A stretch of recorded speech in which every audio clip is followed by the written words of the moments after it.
ان فرشتوں کی قسم جو ڈوب کر کھینچ لیتے ہیں اور ان کی جو آسانی سے کھول دیتے ہیں اور ان کی جو تیرتے پھرتے ہیں پھر لپک کر آگے بڑھتے ہیں، پھر دنیا کے کاموں کا انتظام کرتے ہیں کہ وہ دن آ کر رہے گا جس دن زمین کو بھونچال آئے گا، پھر اس کے پیچھے اور بھونچال آئے گا۔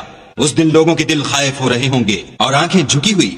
کافر کہتے ہیں کیا ہم الٹے پاؤں پھر لوٹیں گے؟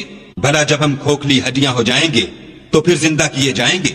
کہتے ہیں کہ یہ لوٹنا تو موجب زیاں ہے، وہ تو صرف ایک ڈانٹ ہوگی۔ اس وقت وہ سب میدان حشر میں آ جمع ہوں گے۔ بھلا تم کو موسیٰ کی حکایت پہنچی ہے جب ان کے پروردگار نے ان کو پاک میدان یعنی طوا میں پکارا اور حکم دیا کہ فرعون کے پاس جاؤ، وہ سرکش ہو رہا ہے، اور اس سے کہو کیا تو چاہتا ہے کہ پاک ہو جائے اور میں تجھے تیرے پروردگار کا رستہ بتاؤں تاکہ تجھے خوف پیدا ہو۔ غرض انہوں نے اس کو بڑی نشانی دکھائی مگر اس نے جھٹلایا اور نہ مانا۔